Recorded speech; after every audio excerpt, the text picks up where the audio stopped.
Hey, good morning, everybody. Welcome to our first round NBA draft wrap up. Apologies for last night, technical difficulties. There was a storm in the area, and man, I was in the dark for like 4 hours where I live. Uh, Hopefully, everybody else around these parts got power as well, but got their power back. But Cardell, man, you were at Capital One Arena last night. We checked in with you a little bit before I was sent to sit in the dark, and we got some things accomplished. We talked about them taking Alex Sarr at 2. We talked about the trade featuring Danny Avdia that resulted in them getting the 14th overall selection when they took Bub Carrington. Um, but first, before we get into what they did after that, which was they acquired the 24th pick by trading the 26th and the 51st pick, and we'll talk about who they selected right after we listen to Alex Starr talk with the DC media. I don't know if I should Thank you. introduce myself, but you've got a bunch of reporters standing here, so I won't. What was your just kind of initial reaction to hearing your name called and knowing that you'll go to the Wizards? I mean, it was a great feeling, the Wizards really an exciting team for me, and I was really pumped when I heard him say my name. It just felt surreal. Alex, do you have a relationship with Bilal? How well do you know him? I mean, I know of him. We never crossed paths in our careers, but I've definitely been following his rookie year. Alex, why did you want to be in Washington with this team? I think, it's a really interesting team. They're kind of really young right now. I think they're rebuilding, and I think they're really trending the right direction. And I think it's exciting for any player to be a part of this.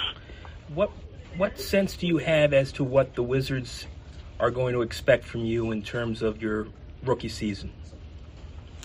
I think for me, I'm just going to go out there and compete, give my max effort, and just figure things out as the season comes on.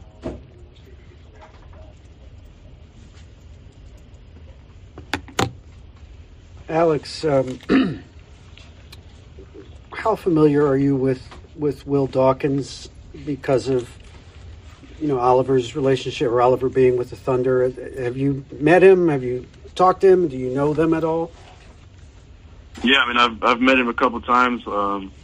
He used to see me when I used to work out with my brother in OKC. When he was with the G League, I was over there, and he used to be in the gym too sometimes. So I've definitely met him a few times. The Wizards have said that they want to emulate Oklahoma City in terms of how they build the roster. Do you think that is a good fit for you? I mean, for sure. I think the Wizards themselves have an interesting and young roster right now, and OKC is obviously being really successful, being the number one seed in the West. So, I think everybody's trying to replicate them. Alex, having played at the professional level in Australia last year in the NBL, how do you feel like that prepared you for the physicality of the NBA this upcoming season? I mean, yeah, I think the NBL is a really physical league, and I kind of already, I feel like I already went through a rookie year in the NBA just because of the level of competition in the NBL.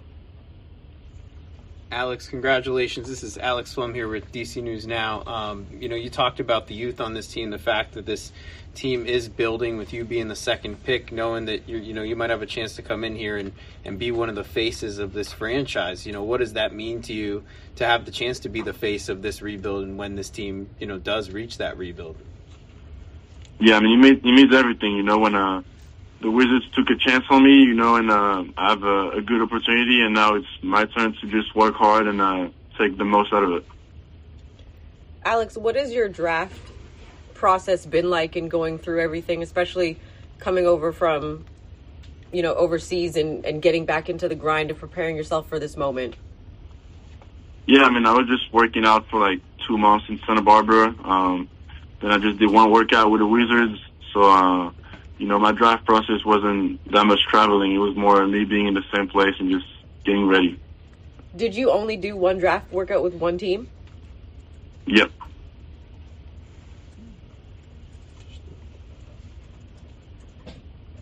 Other questions? Alex, congratulations. Who's an NBA player that you're excited to match up against as a Wizard? I mean, any player right now, like just any team I'm excited to match up against. I'm just excited to be the first home game and excited to be the Summer League, Anyone in particular you model your game after? I really like Kevin Durant and Giannis. Alex, I know you've probably been asked this question a whole bunch the last few weeks, but why do you think the French program has taken off the way it has in the last few years? And what does that do for the young guys coming up like yourself who see not only Wemby, but so many other guys the last couple of years that have really stuck and are making an impact here? Yeah, I mean, I think there's so many talent in French basketball right now that, and it's just going to keep coming in the next few years. And it's really exciting because it definitely inspires young French people to, just be basketball players too. Alex, you talked about your brother. What did you learn from watching his first few years in the NBA? I mean, I've just learned, just his work ethic. He had a routine and he stuck to it, and he's a really hard worker. So witnessing that just motivates me a lot. What makes the opportunity with the Wizards more appealing to you than possibly going number one to Atlanta? I mean, like I said, I think the Wizards are a really exciting team. They're trying the right direction, and being a part of it is really special. Hold one more question, please. Alex, you said the Wizards are a really exciting team. Is there anyone that you are looking forward to playing with on the Wizards roster? Yeah, I mean, I'm looking forward to play with each and every one of my teammates, but especially Bilal. He's French too, and I think it's really special for me to play with another fellow Frenchman. Have you heard anything from Bilal yet since you got picked? I don't know. My phone died, but he's probably sleeping in France. Alex, thank you very much. We appreciate you taking the time. Thank you. Congratulations. What? Thank you. Thank you. Yeah. He's going to call me first thing in the morning. There you go. Excellent. Thank you. Take care. All right, folks. So some audio from the conference call last night with Alex Sarr and the local media.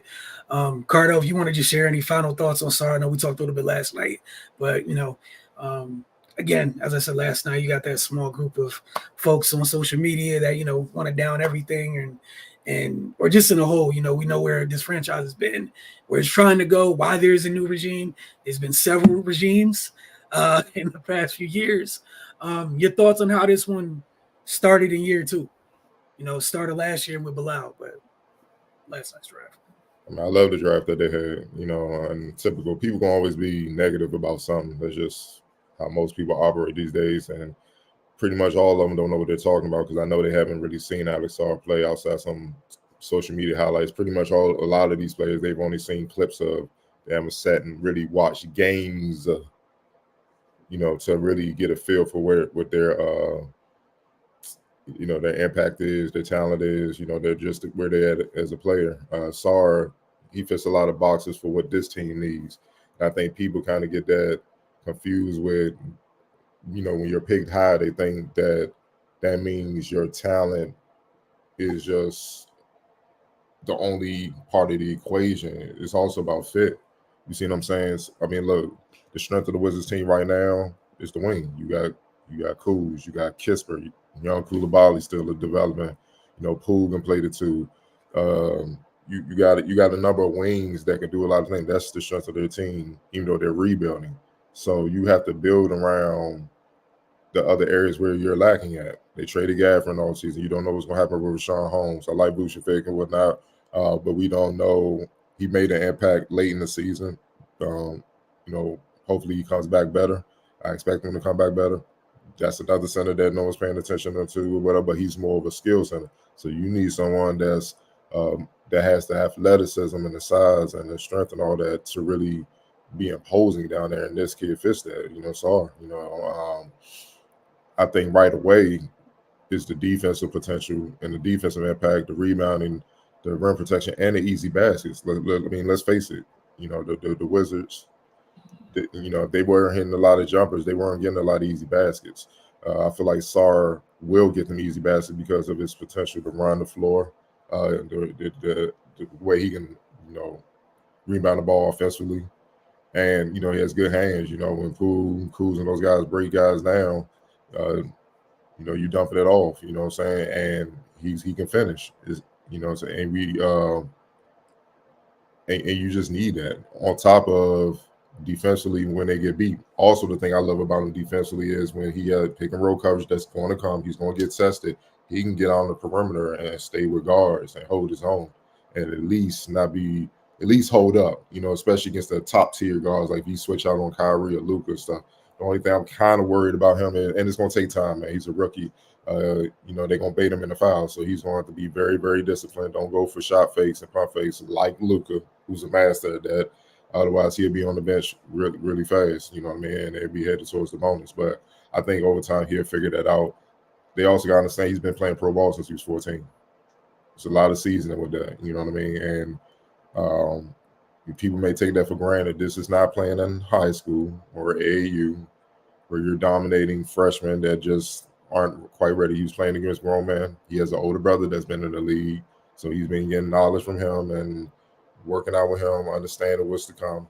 So he should be ahead of the curve, man. And then obviously, you know, with the picks that they got that we're going to talk about soon enough, I just think, you know, he should be an impact player right away. And the thing is, he doesn't need to be a star where he need to come in like, man, I gotta average like 20 points and 10 rebounds. No, dog, just 10 and 10 would be perfect. With 2 or 3 blocks, that would be perfect. You know what I mean? Just do that and complement what Kuz and those guys bring to the table, and then just let it grow organically, man. So, you know, I love it. But, you know, this the guy that I wanted in DC the whole time. You know what I mean? So, defensively, he's going to help a lot right out the gate and on the boards, and obviously, like I said, finishing. And he has ability to shoot the ball. You know what I mean? And now that he has something to work on, he should be better than what he's shown in the pre-draft process going ahead and into next season. I think him just don't fall in love and just stay out there. You know what I'm saying? They got enough guys that'll shoot threes, believe me. So I'm hope do your damage inside. And obviously with the Wizards, we know they like to run the ball. They're one of the fastest teams as far as pace in the league. He has the athleticism to keep up. And, you know, that's one thing that they missed when they traded Gafford. Now, again, you know, when Kuz are pushing the ball up the floor, Kispert and those guys are running to the wings to spread the floor, he's trailing. He's running down the lane. Here you go. Dunk the hell out that jump. Those are easy points that when it's a close game, late in the fourth quarter, you're up 6 or 8 points instead of being down 6 or 8 points. And I don't think people kind of think about those things. Yeah, and to piggyback off what you're talking about, just being so excited about what the part of his game that should translate immediately is the defensive side of it. There's 12 points a game to be had just off running the floor, as you mentioned. Literally just off running the floor. Watching them play so freaking fast, like you said, just running the floor. Just being the big freakish athlete that you are. There's points there for you. And it's not like you're super limited offensively. Like you said, it's about not falling in love and settling, which is why I'm not even worried about it offensively. I'm just, again, so excited about defensively.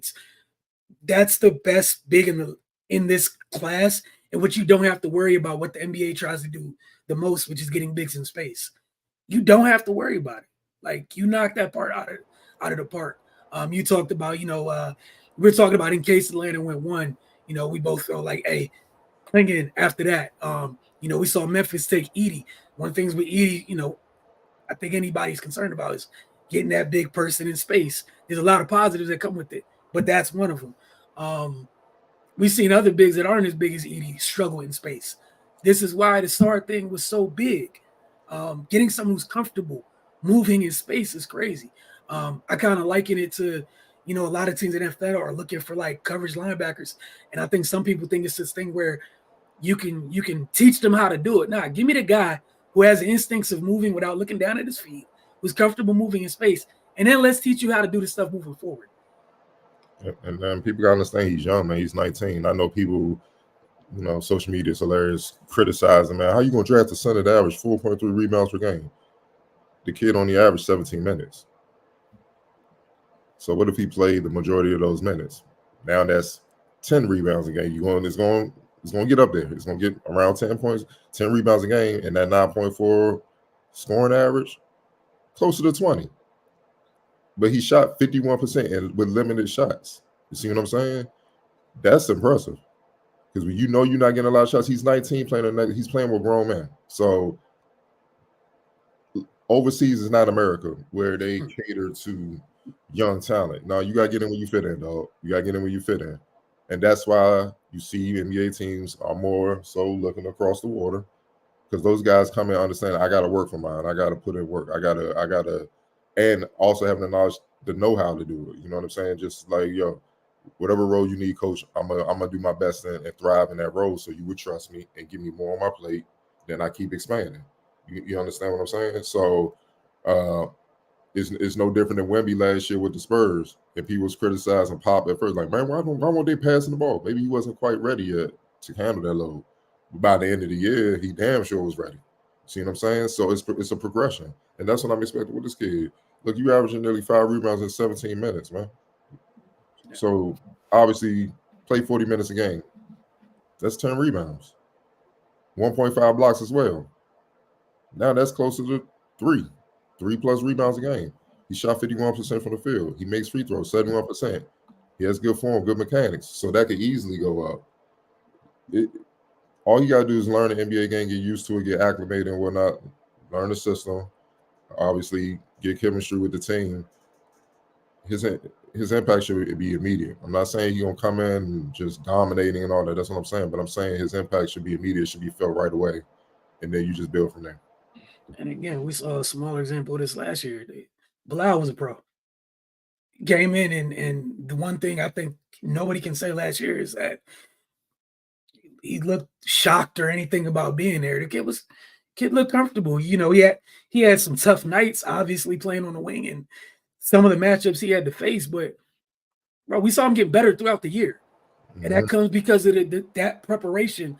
Pro preparation is different in high school, college, than hitting the league. And it just is. And the sooner folks can accept that and realize that, the easier it is. Again, like you said, you're playing with grown men. You have to find a way to stay on the court. And if you're finding a way to stay on the court and continue to get consistent minutes, it means you're doing something right. Other stuff will figure itself out. The roles will change, whatever. Once you get here, what have you. Right on to their second pick. Again, you want this guy kind of early, very early. Bub Carrington took him 14th overall. We talked a little bit last night about what he brings to the table, but I wanted to have you share some final thoughts on him before we move to who they took after that selection. I love the pick. They needed a point guard, especially with Tyus Jones' situation up in there. You don't quite know what he's going to bring. But the theme of this draft, if you look at it, is versatility. And that's what Bub is. He's a versatile guard. He can play point and he can play the two. And he can seamlessly float between both positions, game to game, half to half, play by play. And that's perfect, when you're dealing with, playing with Poole, or Kuz bring it up. Jared Butler, still there. Got Koulibaly. I'm pretty sure his role won't expand. He probably going to handle the ball more and stuff. I just think it's ideal. That he doesn't have to be ball dominant to do what he does. He understands how to guard multiple positions, being up there 6'4", 6'5". He can guard the 1-2 or some threes in the league. Mass out the pick and roll already. Like he's nasty coming out of that. So, I'm already envisioning him and Sar, what he gonna do with Sar, him and Kuz, you know what I'm saying? And he's a good playmaker, Kispert is known as a shooter, but he's nice at cutting back door. He'll kill you with that, and Bub will find him. You know what I mean? So, and then when they get in trouble, they draw doubles and stuff. They can kick it out. He can knock down the shot, man. You know what I mean? And so is Bub. Bub knows how to move without the ball as well. So I think it's just and then obviously being a hometown kid, you know what I mean?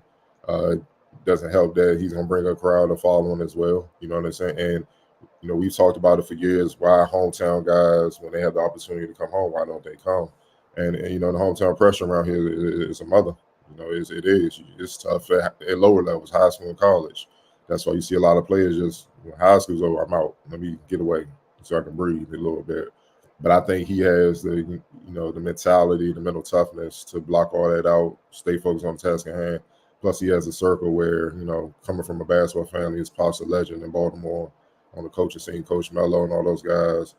People don't know he's cousins with Rudy Gay as well. So he's like a basketball version of Bane. He was born in it, molded by it. He's just not going to – that hometown pressure is not going to phase him because I think he understands who's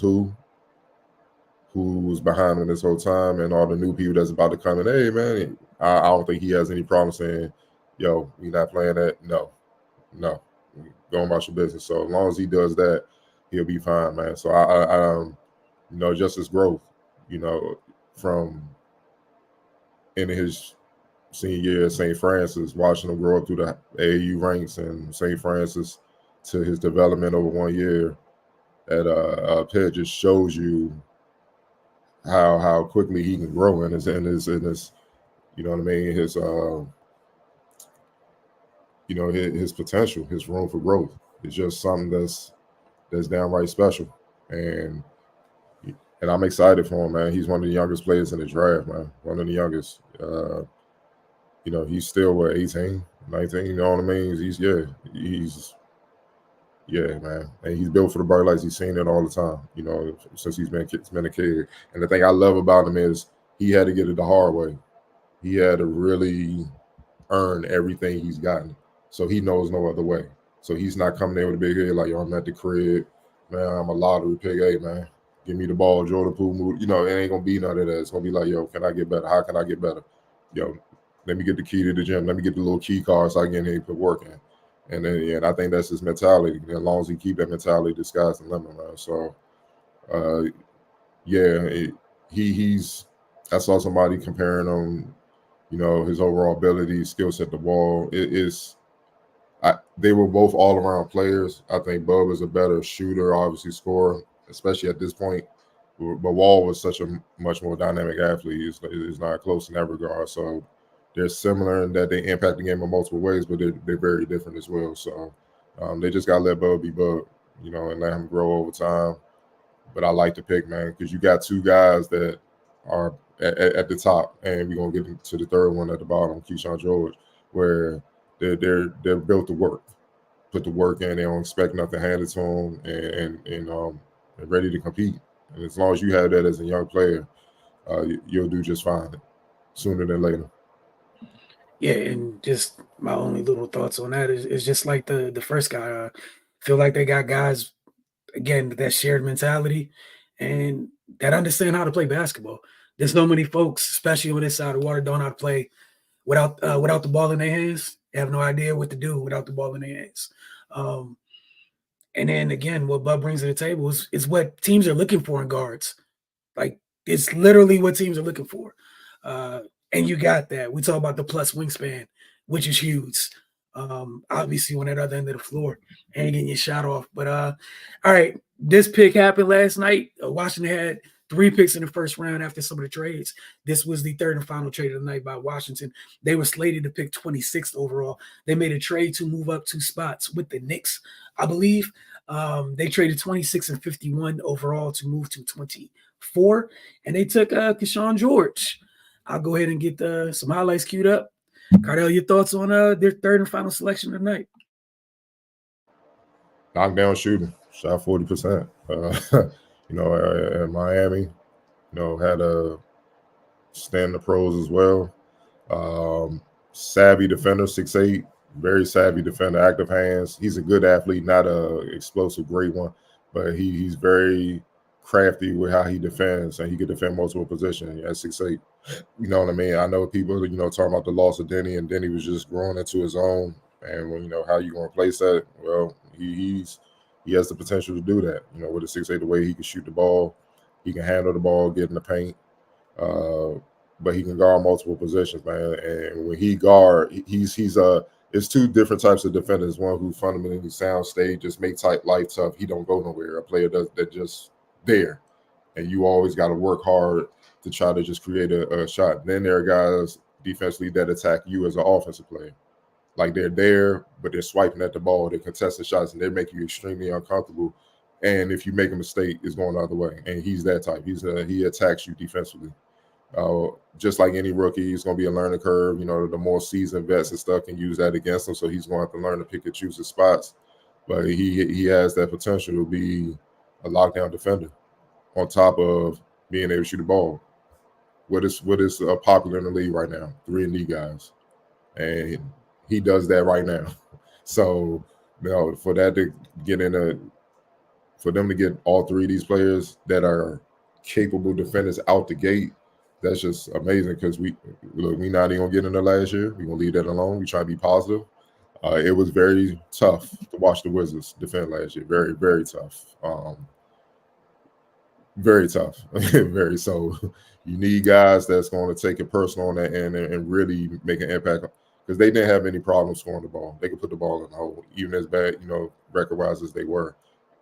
They just couldn't get stops, and when you can't get stops in this league, it's gonna get bad. You know what I mean? So they got guys that could do that, man. But you know, I think he can come in and make an impact right away. Again, is loaded at his position. Koulibaly, you know, Kispert. You know, depending on what type of lineup they put out there, Kuz can even play 3. You know, he's a forward, so it's kind of tough, man. But you know, we'll see how it goes. But I think he's gonna find a way to get in the rotation, get some minutes because of what he does defensively and how he can shoot the ball with range. So yeah, I love that. This was again more of a fit pick. You know, late in the draft and stuff like that. A guy that, you know, most fans won't be looking at, but has the potential to be one of those guys you talk about late. Like, how did he fall? What was going on? He should have went earlier. You know what I'm saying? You know, with the hindsight experts that's soon to come in the next few years. So, but I like what he brings in his talent and his skill set. And yeah, he put the work in, man. He should be able to make an impact once he get in the rotation for sure. Yeah. You got 3 folks that can be in your rotation, obviously at different levels. There's nothing wrong with having that type of night. I call that a successful night for sure. Even with some of these clips we're watching, there's no hesitation when it's time to catch a shoot. Like there's no questioning it at all. There's no thinking about it. Mm-hmm. Clearly somebody gave me the ball for a reason and it's going up. I appreciate every part of that, right? Also, you know, some things people don't care about these days and whatnot. There's a lot of him moving the ball here. He's making the right play, not trying to do too much, playing within yourself. Things like that matter, man. And those types of players will help you kind of ascend when you're trying to rebuild. People knowing who they are.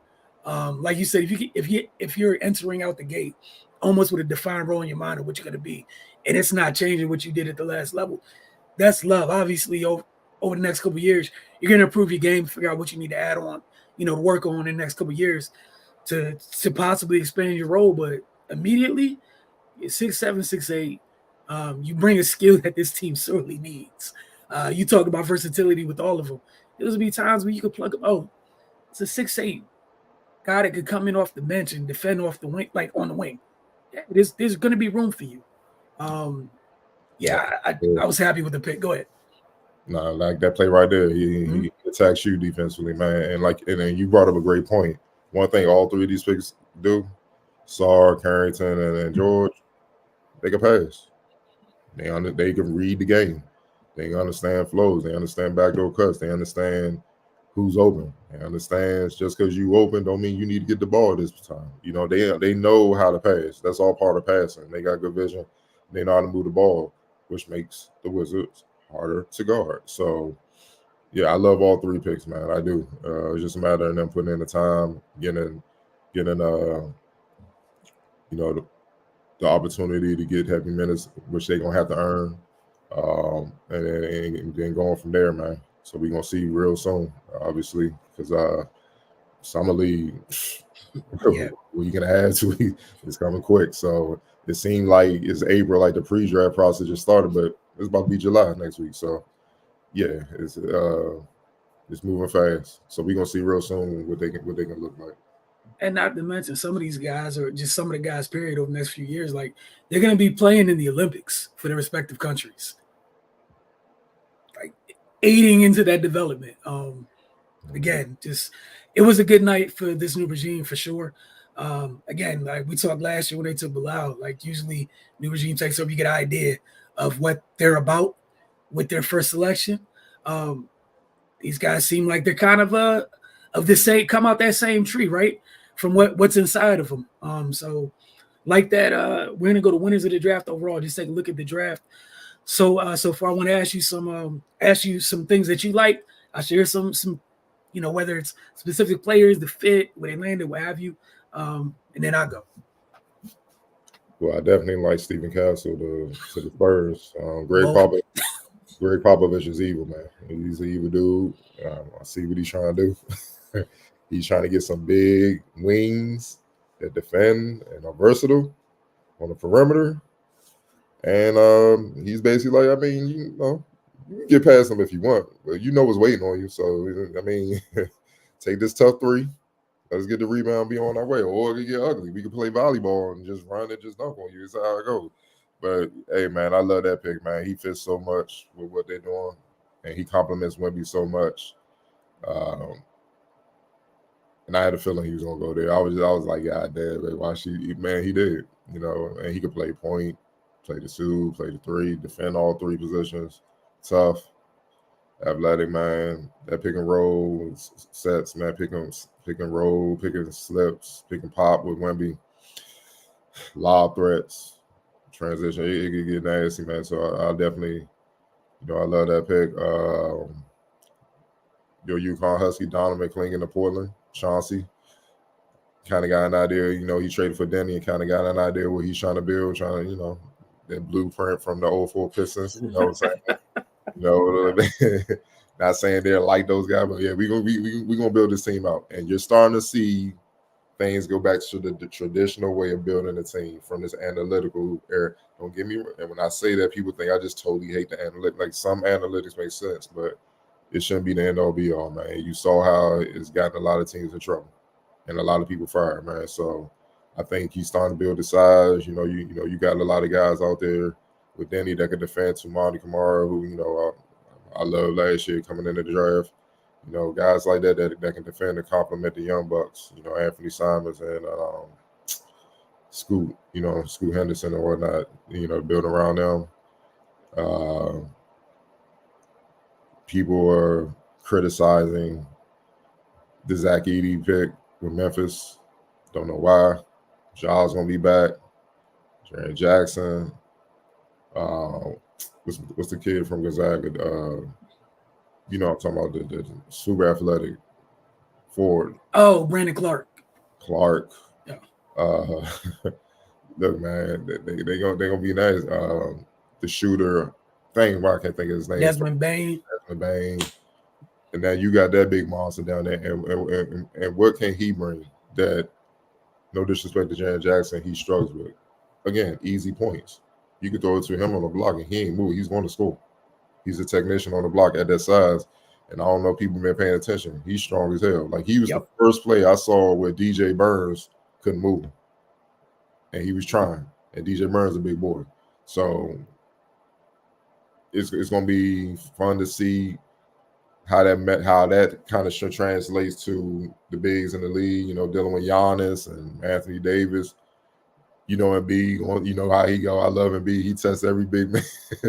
Any big that come in the league with a buzz, I got to go after. He got it. I but see what you gonna get a clear view of what he is and if he's built for it. You know what I'm saying? Jokic, Lord. Yeah, I mean, look, it's some tests coming. Obviously, the bigs and Soda. Hey man, if you don't have bigs, it's gonna be rough. You know what I mean? It's gonna be rough. So, but it's gonna be fun, man. I think he can have a productive NBA career as well. Because I think playing with y'all, I think he's more than just a freak athlete, with all-around skill. I think he understands the game as well. So I think when Edey's in the game, he'll slow it up, try to make him a threat. Because I think if Edey gets the killing inside, what does that do? Doubles. Got to come. And that opens things up for them, and the floor is already open enough for Ja. You don't need it to open up even more, man. And then Bane and those guys. So, I like that pick. I like the A-10 kid, Dameron Holmes, going to the Nuggets. Pretty much was out there already that the Nuggets were high on him. He was dominant in the A-10. Saw him a couple, all throughout his career. Super athletic. He stretched his game out this past season, being able to hit threes and stuff like that, so he could stretch the floor. Elbow jumpers, mid-range jumpers. He was already a physical beast inside, being able to dunk, run the floor, rebound, block shots. So I think he'll make another impact with that. That's just another quality big to help out with Jokic because in the playoffs, especially against Soda, it got rough at times. He was out there battling 3 dudes at the same time, and they can get rough. So now, down the line, he should be able to warrant some help. Obviously, I like what Soda did. I think they really came up with their picks, Rob Dillingham and Terrence Shannon. Two athletic guys that can create, and that's what caught up to Minnesota against the Mavs. They said they trapped Ant, said somebody else beat us, and nobody could. Nobody could consistently. That is, nobody could create, get downhill, get in the paint, break down defenders and whatnot. I like that, man. And even Ant struggled at times, but he was dealing with 2. Other guys can't even do it with 1 consistently. So now you get help with that because that's where Dillian, we both saw him at the MLK thing when he was at Don Academy as a well, he was a junior, rising junior, whatever. The boy, he's a Cam Thomas, Lou Williams type, but he can also pass the ball. But guarding him one-on-one is tough. It's like, old school saying, like trying to hold water in your hand. It's hard. It's going to move around. He's shifty. He's crafty. He's tough. He's relentless. He keeps coming. So he's going to test your defensive prowess as a team, as an individual defender. And then Terrence Shannon is just a freak athlete. One thing that I'm excited about with him, another guy that can guard multiple positions, which is what you have to do with so he also is going to help with McDaniels, give him a relief, you know what I mean, coming off the bench, help him get some rest where he's not always getting fatigued, having to deal with the Lucas and the monsters at the wing. You can throw Terrence on him, and then Terrence, he can get the ball, and his strength is going downhill. And when he gets down here, he's dunking on people. So him and Ant-Man running the wings. You got somebody pushing the rock, Rob or Mike Conley or whatever. Yeah. Yeah, it's going to be a lot of highlights coming out of Soda to see, even more than last year, man. So, yeah, I love those. Those are the picks that kind of stood out to me in the first round. You already mentioned Castle to Spurs. You know where I'm at on that. I was hoping for that type of destruction off top because I didn't like how some people were talking about the young man for being a winner. It's kind of weird. The dude went from do you even play defense in high school to one of the best defenders in college basketball. So he can't play offense anymore. But y'all got what y'all deserve. Pop got his new little build a bigger point guard if you want. Over there. You talk about Devin Carter going into the draft. I love him going to Sacramento. Think that's great for them as a whole. You talk about the Wolves, Dillingham and Shannon Jr. The only thing I want to add with Jazz Spat is that's just such a brilliant move from a GM standpoint of staying ahead when you have a team that's trying to contend. Windows open, staying ahead. You got another year of Mike Conley.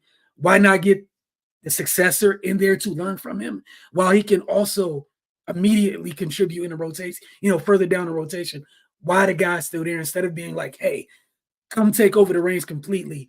You haven't been here before. You almost get the training wheels version of it early, which great mentorship.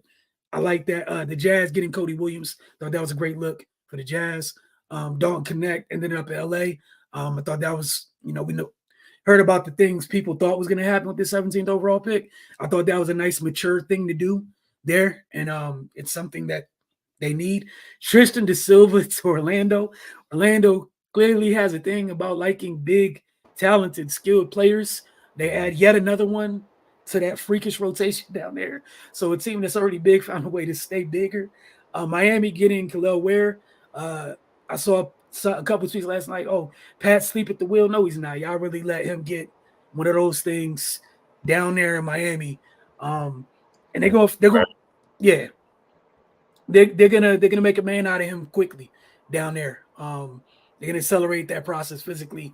I'm just a big fan of what they did, and obviously what Washington did. Then want to ask you about surprising picks, and this could be surprising in a good way or a bad way. Before I get to that, I want to throw in the Wes Messi, the Pelicans, because what happened to Valanciunas or whatnot. They need athleticism up front. He definitely brings that. Lord knows he brings that. That for those that don't know, that's a kid that he had a viral highlight on the left wing, gave him a pass. He jumped, put his knee in the defender's chest, went up a little bit higher. The defender was falling to the ground. He kept going higher and just punched on with two hands. It was crazy. But his run protection, the way he can run the floor, again, being a lob threat and stuff like that, they desperately need, man, because they were kind of stagnant, especially with the injuries that they had with Zion, all those guys being out, man. But you said surprising picks. Yep, whether good or bad. I'm going to talk about a surprise pick that didn't have Kyle Filipowski from Duke. I just knew he was on the first round. He's too big and skilled, and that just goes to show you, man, how the draft it plays out. And it's sad, you see he was in the green room, and to be in that joint all day, man. And then it's not like today back in the day where both rounds are back to back, so you kind of know what's going on. This man waking up today, like, you see what I'm saying? And that's embarrassing, but use it as fuel. Use it as fuel, man. But I thought he would be gone, but the international way, man, and no fault of his own because Filipowski produced.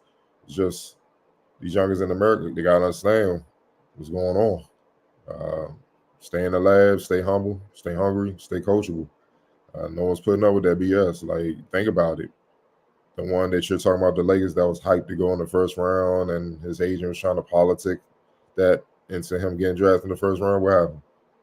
Though you're not gonna bully front office into doing nothing. They have no cut cards because if they don't do their jobs, guess what? They're unemployed and they can't feed their family. So I'm gonna put that on the line for you. No, sir. You got to be ready. You got to be ready to go. So, but that was one of the surprises in the first round that he didn't get picked for sure. I get Reed Shepherd going that high. I figured he would go in the lottery, but going that high to Houston, that was a surprise. But I get it, ultimate 3-and-D guy. When you shoot 52% from three, hey, man, and he is a special defender. He clamps down. He does both. I described the two defenders. He does both well. So he will always get minutes because of that and because he can hit shots, especially from deep. And then you got the Jalen Greens and the Alperoons and all that down there, man. Smith and all those guys. Yeah, Cam Whitmore coming up as well. You got a bunch of athletes that can make stuff happen. So when they drive and kick or they draw doubles, you need people to be able to hit shots. And then you need people that can hold them on the other end or make plays on the other end. And he checks both boxes. Like I said, I'm not surprised. I figured he would go lottery just that high. You know what I mean? Trying to also see,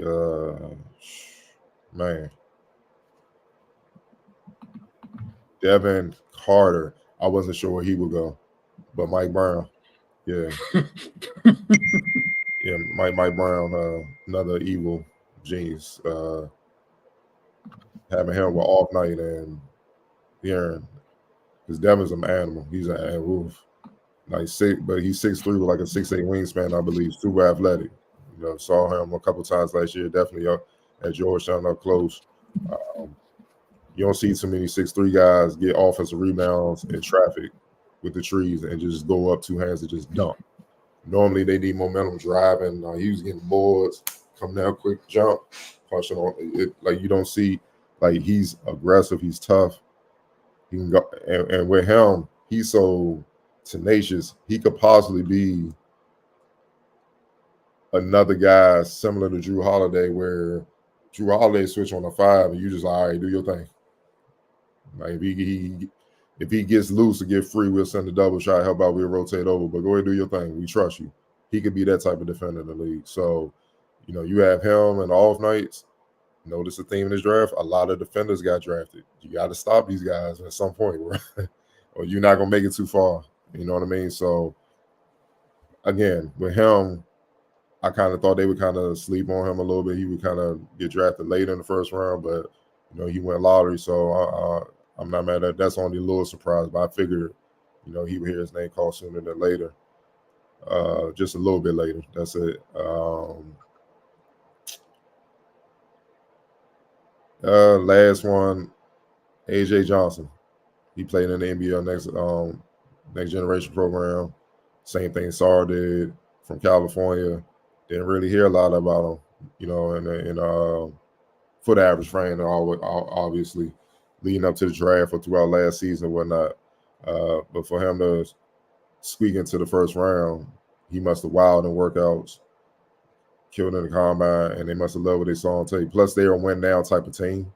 So he has time to develop and grow on a team that's obviously eyeing a title run. You know, regardless if people think that's going to be possible, they are eyeing that. Anytime you got Giannis in the trade they just made for Dame and the other guy that was on the other end of that trade, they team they win. Yeah, it's organization looking at them like, yeah, shit. Yeah, we need to be there next year, you know what I'm saying, soon. So definitely with that, I think that was a surprise, man.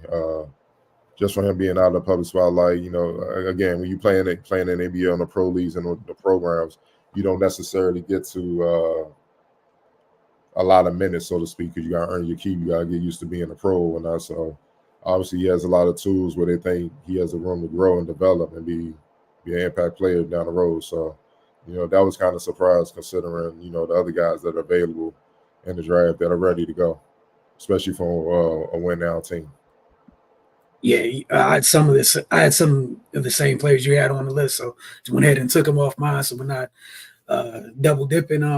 You know, the same way I gave credit to the Timberwolves for what they did in terms of getting Rob Dillingham and Terrence Shannon Jr. I thought Baylor Sherman out of Creighton, what Boston did, I thought that was another smart thing by a good team because you know you're going to lose people. If you can get players that can enter your rotation immediately, that helps you because you're contending. I mean, for them, you just want a chip. So you're definitely going to lose somebody. But again, you're winning on the margins. That's how you keep good teams together because of the new CBA. Shout out to those folks involved in finding a way to handicap teams or whatnot. But again, thought that was good. And think about what he brings to the table. 6'7", can knock down the three. Yeah, I think Boston has a type, right? In terms of what they like coming off the bench. He should fit right on in. And when I say this, let me preface this by saying this is not a knock on the player they took. It's about Zachary Risachet with Atlanta. I don't have the issue with the kid at all. I just didn't believe it. Like, I was kind of disbelieved that Atlanta really did that. Not that he shouldn't win in the first round, not that he shouldn't win Lotto. I was just surprised he really did, in fact, go number one. Because, and at least for me at this moment, I'm struggling to see the vision in terms of where Atlanta's going. Obviously, we haven't hit free agency. It's not like the NFL where you get that, you know, before the draft or what have you. There's time where maybe everything becomes clear. So initially, that's why it was surprising to me. But again, we'll see how this goes. See how that ends up. Charlotte taking Tiadon Salon. Man, as soon as I saw that, first person I thought about, I know he's not the coach anymore, but he's still in the front office over there. Steve Clifford. It's the first thing I thought about. I was like, if that's not the most Steve Clifford thing ever, dude's gonna be happy to be out there making sure your life is a living hell. And the motor runs super hot. Obviously, whatever happens offensively is love, but I'm sure Steve Clifford, the company, is like, it's a breath of fresh air. This is what we like. This is what we want. This is how you build. And any winning program on any level, you need folks like that. So that's the first thing that jumped out to me. All right, you already mentioned Kyle Filipowski, which kind of was a good segue into players who fell. I'm with you. While I didn't think he was going to go Lotto, I thought maybe he wouldn't go Lotto. I didn't think he'd fall out the first round in its entirety. That's where I was shocked. So again, he kind of fit in both categories, both surprising, and then he's the first thing that came to mind in terms of players that fell. Did you have anybody else in mind that came in terms of players that fell? Yeah, a couple.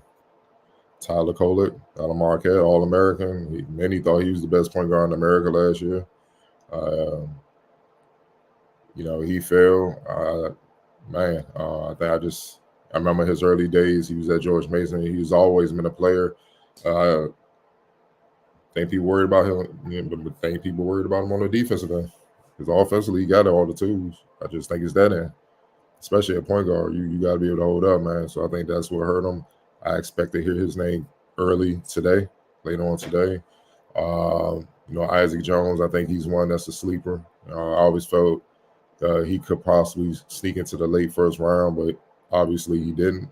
So I think he's another one that you got to keep an eye on. Jamal Shead, Houston, super point guard. I think it's because he got injured as well late. I think the way he played defense coming out of Houston, understanding how to play winning basketball stuff, I think he can help a team. I didn't expect him to be high in the first round, but I just, look, it's so many teams that went down, and because of the new aprons that fans will soon learn about, it's going to be hard to move. It's going to be hard to move and get free agents and stuff like that. So whatever team you sign pretty much now over the next few years, at least through this next CBA or whatever, until it's over, you pretty much going to be stuck with it. So you're going to have to really develop. You're going to have to really draft well. It's going to be rough for you. You know what I mean?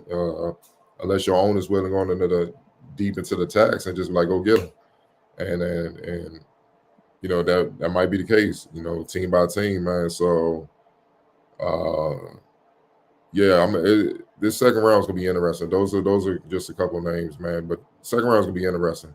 People always dismiss it, but I never dismiss it. Obviously the reigning MVP, I mean, the second round pick once upon a time, so you have to pay attention because these guys tend to emerge, especially this day and age with the growth of the G League, and they develop and stuff. And then you wonder, like, who's this guy coming in the second round, killing and stuff like that? You got to pay attention, man. They could be players.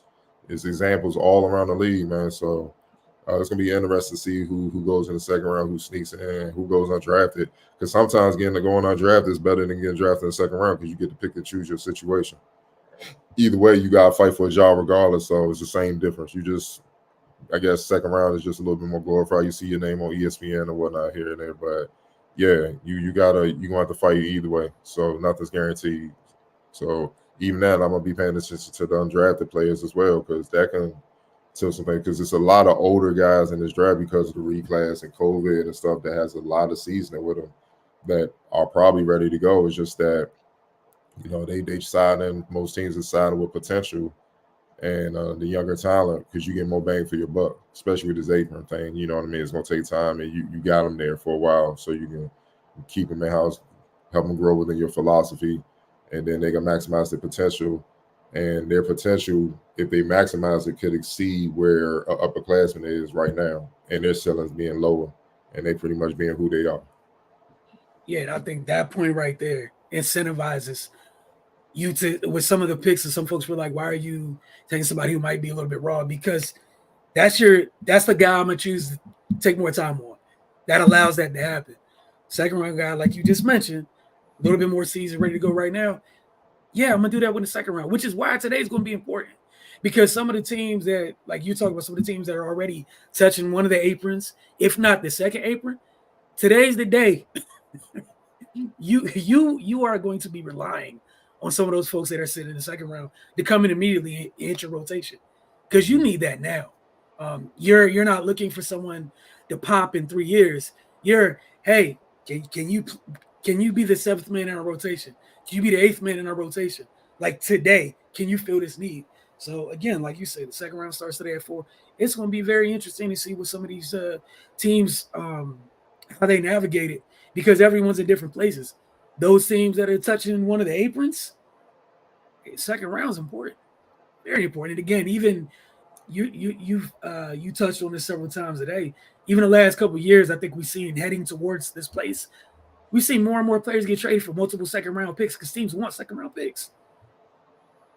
They all of a sudden have more value than they used to because of where we're headed, because of where we were going, and we're there now, where we're entering that place now. And it's happened quietly over the past couple of years.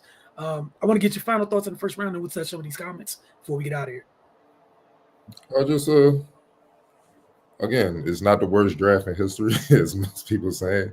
How about y'all watch some games and stop being lazy and just get on social media just to talk and actually learn about the game so you know what you're looking at. That'll help. Also, I think it's gonna be when we look back, it's gonna be a quality draft. You know what I mean? Don't mean you're gonna have it's gonna be 84, 96, or 03 or something like that, or 60 with Jerry West and Big O and all those guys. I'm not saying it's gonna be at that level, but I think you're gonna have a lot of guys that impact winning for a lot of teams, and that's how you're gonna look back like, yeah, this was a pretty good draft.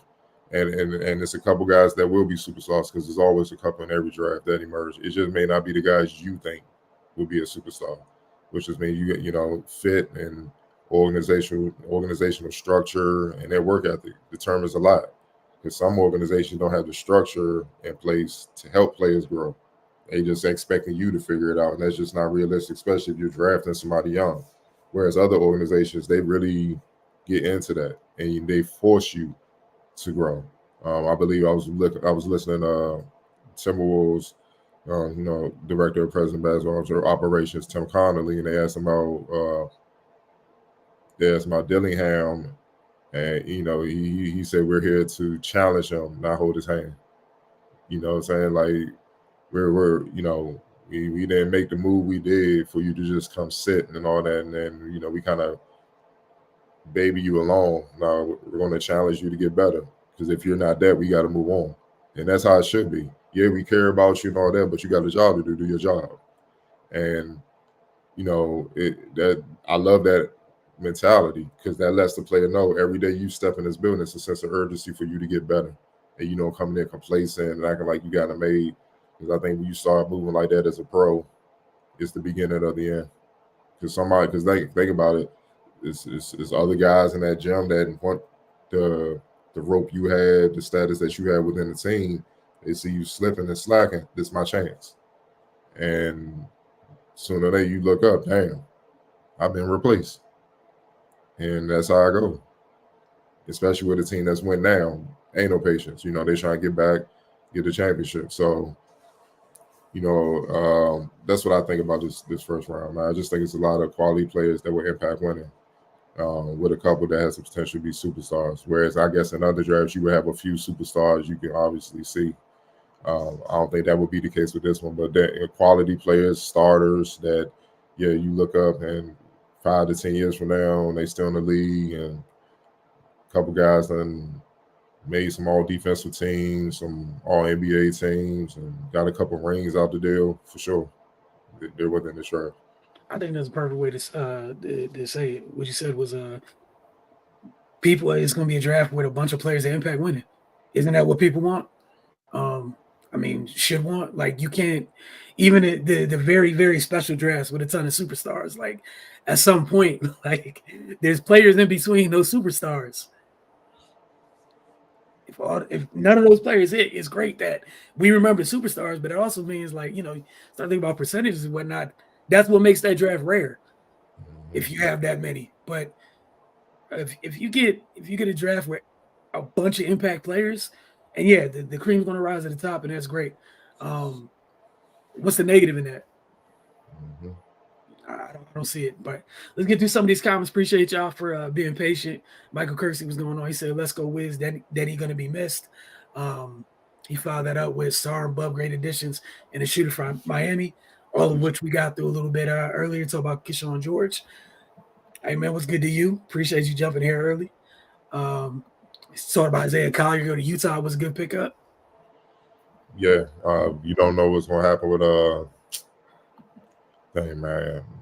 Early in the morning, man. The point guard, Keyshawn George, Sexton.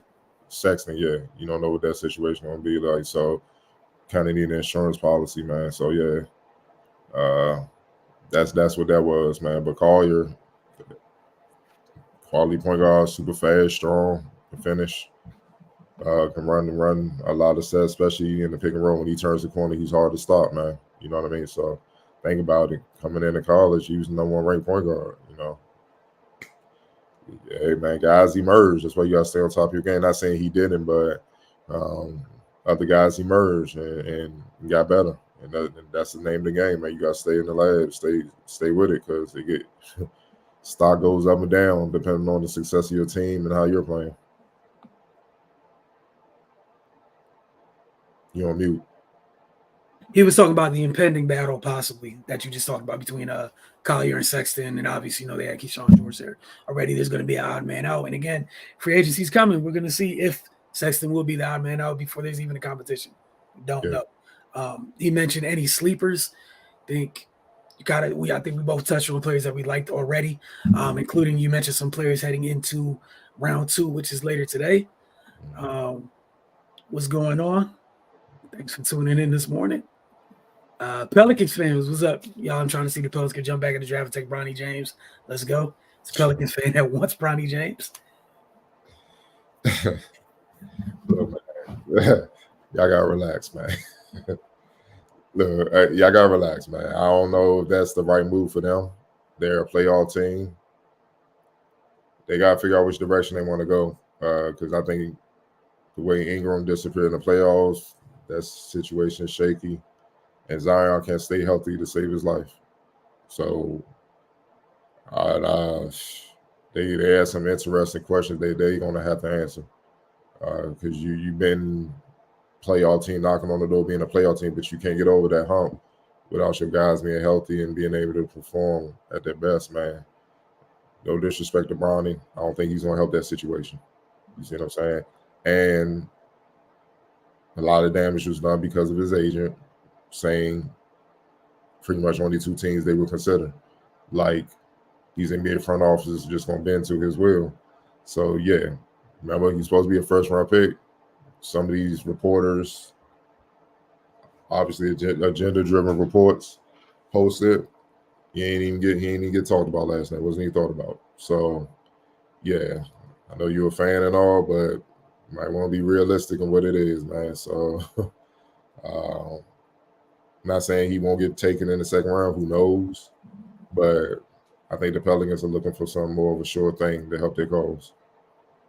Yeah, my only thoughts, I'll piggyback on what you said immediately. They got far more pressing issues than what's going on with Bronny James right now.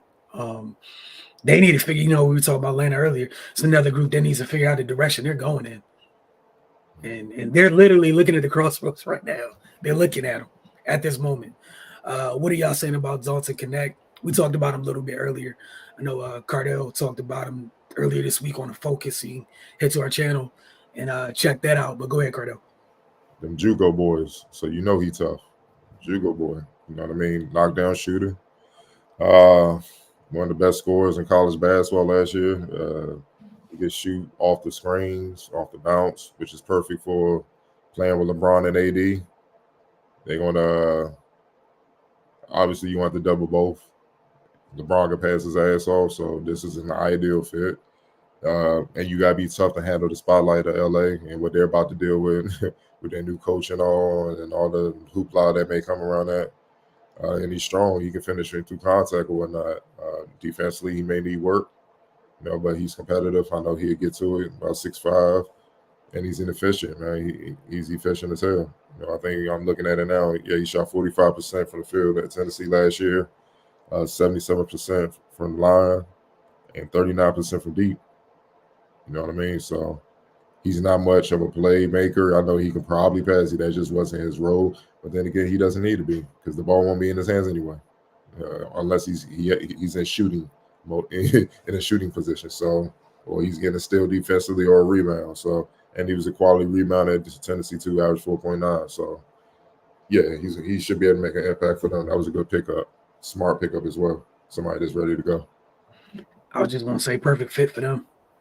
Everything that he does, he went to a place where one of the best passers in the league, dude. Mm-hmm. Catch it and let that thing fly. Please talk about the Wizards picks. They're cooking. We talked about them a little bit earlier at the start of the show. Appreciate you tuning in. We're all in agreement. They cooked in this first round. Very productive. Fans of all 3 selections they made. Michael Kirksey said the Knicks going crazy this offseason. Oh, yeah. Yeah. Get Miles and re-sign the OG. And Julius coming back. Woof. Woof. And the fact that the deal Miles is on and what you're paying Jalen Brunson together combined is less than $50 a year. Man, look at it, dog. You still got the big athletic center. Yeah, we're gonna see what they're gonna do with Miles. Yeah. Mitchell Robinson still got Mitchell, there. Yeah, Mitchell. Look, man, East Conference trying to take it back to the '90s out here. Dog. It's just rugged. Rugged, beating the hell out of each other. All physicality points are not at a premium. Man, they trying to take it back, dog. Between them, Philly, Boston, obviously the champs. The Bucks gonna be motivated. You know what I'm saying? Like, Cleveland still got their talent out there, depending on where they go with the coach. Miami trying to build. Orlando. Yeah, man. Indiana. Obviously, you can't ignore Indiana. Yeah. Trying to take it back to the 90s with these strong teams out here. All posturing, trying to get out the East, trying to get a chip. Man, yeah, Nick's been on one. This was mentioned when we were talking about New Orleans. Yeah, they got to figure out where they're going, man. Mm-hmm. And they got to, and wherever they choose, pick that road and then act accordingly immediately. You don't have time to be wait. Right. You better be right. That's changes. That's all. Because if you're wrong, you at ground zero. And we see where the West is going already. You don't want to be at ground zero in the West. Yeah, it'll be bad. Come up out of that. You got a chance in the East to maybe be at ground zero and kind of make up some ground eventually, maybe, but not in the West. You can't be at the bottom in the West looking up. It's dark times. But we're gonna talk to you all. We will talk to you all later today after the second round. And then on the Mystics side of things, we'll see y'all later this evening for Mystics Outlook. Appreciate y'all tuning in, and we'll see y'all soon.